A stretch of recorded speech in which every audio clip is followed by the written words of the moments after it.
Hello and welcome. So if you watched my last video, you know that I caught the flu or something in the middle of intros, and I kind of lost my voice a little bit, and I'm still a little sick. I'd say I'm like at 90% right now, but I'm good enough to do a video, but I thought it'd be smart if I did a easy video for my sanity and for my voice. So we're gonna just be talking about some pet peeves today that I have. So, a couple of disclaimers. I don't know if you can hear my cat purring. She's being very loud. She's right here, just off camera. Hi! A couple of disclaimers. One, pet peeves, in my opinion, should be very tiny, petty things. And all of these are tiny, petty things that don't ultimately matter. So this is just a fun video of me talking about things that, annoy me a little bit. So, don't feel bad if you do something on this list. It doesn't actually matter. You're fine. And two, oh my god. And two, because it is tiny, petty things, I'm not going to be talking about anything that's actually, harmful or to rats or anything like that, because it's just, I don't know, that's not a pet peeve, that's an actual grievance in my opinion. So, let's get into it. So, let's start with, male rats are cuddlier. That old trope that you hear. I used to just be slightly bothered by this. It didn't really matter to me because it's just okay, well, maybe they're cuddlier, but my girls are super cuddly. These are my girls. I'll put some videos up and show you what I mean. My rats are really cuddly, and I've only ever had 4 boys. And to be honest, my boys were not the cuddliest. Fitz, now that he's approaching 2.5, he's just yeah, okay, we can cuddle a little bit. But Ezra's the only one who really sought me out to cuddle. Baker is getting there. He's over 1.5 years now, so it's my boys only really care for cuddling once they're on the older side, whereas my girls have always enjoyed it. But it didn't really matter to me if people thought this, because it's just the people with female rats know that that's not true, and the people with male rats can believe whatever they want. Until that trend on TikTok started of the boy cat stuff. And then all of a sudden, I started to get really annoyed because I see that kind of thing a lot of people saying they prefer male animals because they feel like they have a tighter bond with them. And it feels so weirdly misogynistic. Why are you bringing this weird sexism to your pets who are not human? And the more I saw the stupid boy cat thing, I have 2 cats. They're both girls. And they are so obsessed with me. They follow me from room to room. Dax is right there watching me. Jinx will literally chase me down the hall screaming if she wants attention. And it's just what is wrong with you guys that your female cats don't like you? Because mine are obsessed with me.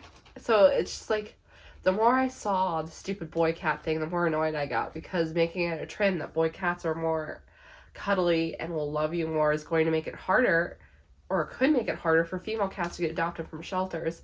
And I just started to get so annoyed with it that it just spread out to other animals. When I saw it with any animal, it started to annoy me. So now it's annoying me with rats, even though I didn't care previously. If you talk to most people who own male rats, they won't say that they got males because they wanted a cuddlier pet. They'll say they got males because they didn't want to deal with the tumors in females, which is fair.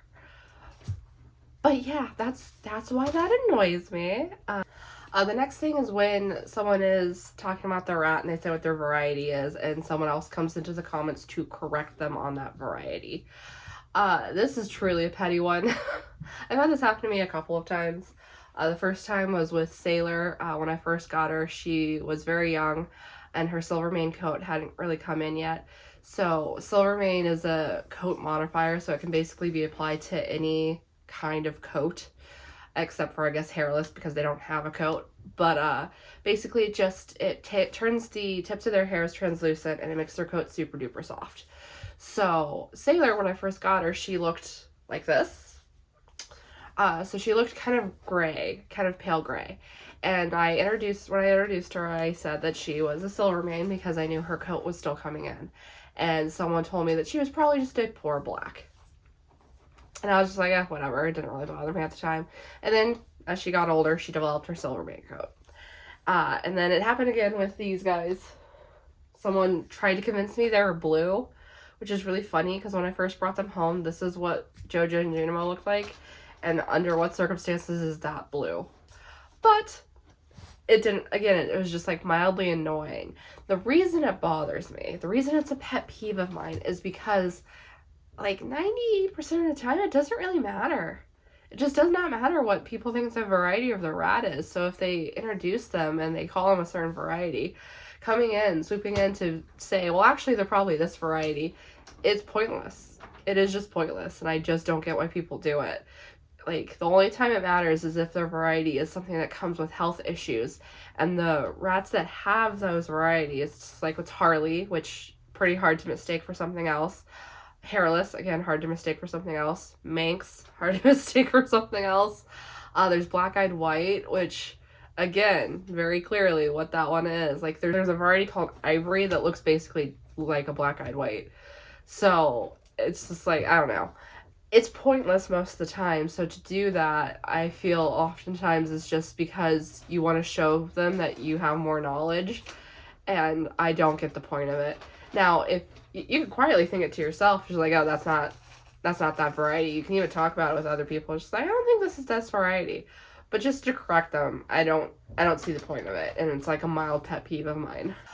This next one I've talked about a little bit before, which is when I like either give my rats a certain type of food, or I'm talking about bedding or something, and someone swoops in and it's just like, well, my vet said, fill in the blank. I don't care what your vet said, first of all. But the thing is, it really bothers me when people have this opinion that vets, because they work in the animal field and work with animals, that means they have a blanket knowledge of all things related to pets.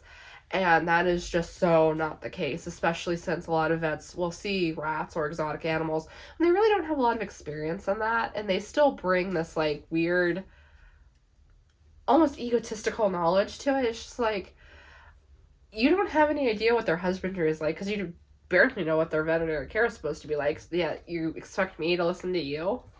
That doesn't make any sense. So when someone says, my vet said, as a way to like end the argument, it's just kind of ridiculous to me. It's like, I'm not gonna not argue with you because your vet told you something. In fact, it makes me more likely to argue with you. This is probably the second pettiest of my pet peeves. And that is, and it's very common, and again, this is very petty of me. You're fine if you do this. It doesn't actually matter. But calling rats little puppies or pocket puppies or whatever, I hate it. I really hate it because, in my opinion, rats are their own animal. Compare them to a dog or a puppy. The reason it bothers me is because I just do not appreciate the thought process that in order for a rat's life to have value, they have to be compared to a dog, which is a much more acceptable pet. When, in my opinion, they really aren't that similar. They just are very affectionate, and people automatically associate affection with dogs because, again, dog is a more acceptable pet. And a rat's affection is completely different from a dog's affection. The kind of bond you have with a rat is going to be different than the kind you have with a dog.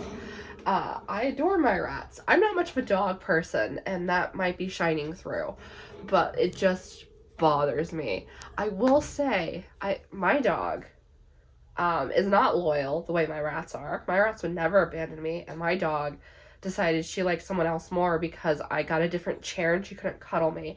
And I am not joking. She stopped hanging out with me because I got a different kind of chair. So, like, my rats would never do that to me. Just saying. This next one is the only one that kind of verges on an actual problem, which is using criticism to get clout, basically. So there is this thing that happens in all communities where if you in some way put someone else down, it makes you look like you're more knowledgeable and like more of an authority on the subject. And so with animal communities, basically what happens is if you can point out a problem someone else has, you look like more of an expert. And it bothers me. There's like a lot of creators who built their entire platform on showing other people who own rats and pointing out all the things that they think are wrong. And the issue with this is a lot of the time the person who's doing this has way less knowledge than they think they have. And so they just end up spreading misinformation. So it's just like people are just trying to make themselves seem like they're an authority on the subject of like rat care, for example. It just makes the issues they're trying to prevent so much worse. Sometimes it's like not on purpose, because like there's this woman who's in one of the rat groups, one of my local rat groups, and anytime she thinks she sees a problem with someone, she will chime in and try to correct their rat care, and 90% of the time her information is wildly outdated. And it's just like, well, honey, you tried. I see you're coming from a place of like genuine concern, but you are actually creating part of the problem. My cat is biting my knee. A lot of time, a huge part of the problem is that these people aren't actually talking to the person that they're criticizing. They're just taking their content or their videos or their pictures, whatever, posting it on their platform and saying, these are all the problems. And it's like, you're not trying to better rat care. You're just trying to put this person down. And that's what annoys me, is you don't want to help that rat. You just want to show everyone that you have knowledge. And that is not beneficial to anybody. Now, this one is kind of in the same vein as like, but this is from people who genuinely are trying to help, and it's just, this might just be a me thing, I will fully admit. But I have no problem with people asking questions about my care to see if it's of a good quality. And I have no problem with people with unsolicited advice necessarily. I don't ever give unsolicited advice, because I find that if people are not open to improving their care or seeking out advice, they kind of shut down when you give it unsolicited advice most of the time. So it doesn't really benefit anybody. But I do find that, you know, there are some people who will listen, but a lot of time it just makes them kind of defensive and angry and less prone to actually listening to the advice of other people. So for me personally, what I like to do is I just like to show my rats, you know, living their best life. I like to show the food I feed them, the enrichment I give them, the fun they've had with said enrichment. And then when people ask me questions, I answer them, because that opens a dialogue in a much easier way than trying to like force someone to listen to me. And again, for me personally, since I do kind of have like a little bit of a platform, a teeny tiny one, I don't mind when people ask me questions to see if my care is of a certain quality. What I do mind, this is where the pettiness comes in. Pet peeve part is when people try to open a conversation like gently so that they can probe asking the questions. So it's like, I remember when I got my group of 7 girls that used to live in here before they passed away. When I got them a week apart. I got 3 one week and 4 the next week, which I've talked about a lot, about how that probably wasn't the smartest move on my part, and how you should not do the things that I do that are dumb. And I recognize the things that I do that are dumb, and I tell you, don't do these dumb things. And you know, hopefully you listen to me. But I remember someone messaged me. It's like, oh, they're all super cute, and like was talking to me about like that kind of thing. And then they were just like, so are you planning on like quarantining them? And it's just like, ugh. And I got annoyed a little bit, because it's just like, okay, you wanted to know if I was going to quarantine because I did something that, in your opinion and in my opinion, wasn't the brightest move. I get it. Just ask me. Don't play around. Don't try to manipulate me into having a conversation. Don't do any of that stuff. Just flat out ask me. Like, I remember when I got Junimo and Joja, someone from the UK just straight up asked me if they were going to be in a separate group. And I said, yeah, they're in a separate group. I'm not planning on putting them with my standards. And I appreciated that, because it was a quick conversation. They got the information they wanted. I got to go on with my day. And I didn't feel manipulated. I didn't feel condescended to. So if you do want to know certain things about my care, I much prefer just asking me. Don't do that thing where you try to be like super friendly when all you want is the information that you're here for, because for me, in my opinion, it comes off very condescending and manipulative. So that might be a me thing, because I do not like the social niceties that a lot of people go through.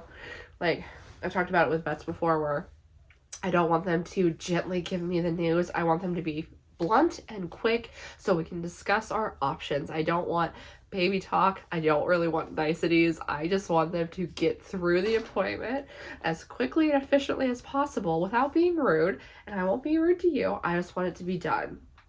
And that is probably playing into that particular pet peeve of mine. And now we have my pettiest pet peeve on this list. The ultimate pettiest pet peeve. which is when people call one of my rats Remy. So this first started happening with my rat Sailor, and I understand why. Here's a picture of Sailor. She doesn't really look like Remy except for the eyes. The eyes are very big in the same way that Remy's eyes are very big. Remy being the rat from Ratatouille, in case you didn't pick up on that. And at first I didn't care. Like, I would post pictures of her, and if they did well, so there would always be at least one person in the comments calling her Remy. And it's just like, yeah, okay, whatever. For the first, like, I don't know, couple dozen times, that was my opinion. And then it started happening with some of my other rats. And around, like, the 100th time this happened, I was just like, stop. Please stop. Just stop. And I have nothing against Remy. I don't even have anything against using the name Remy for a rat. It's one of the most common names. I have nothing against it. I am of an opinion that you should name your rats whatever you want to name your rats, even if it's a food name or Remy, or I've had a Willow. Willow's one of the most common names. Luna's one of the most common names. I have no problem with any of that. The only name I really actively don't like is Dobby. I really get sick of Dobby. But name your rat whatever you want. It's fine. But it just started to get to me because it was like every single time I posted Sailor or Hex, someone called them Remy. And it's just like, I need you to stop. I need you to give me a break from this. Alright, yeah, that's it. That's all of my pet peeves that I want to talk about. Again, they're all very petty. I just wanted a quick, easy video. If you enjoyed this video, you know what to do. All the fun stuff down below. And I'll see you in the next one. Goodbye!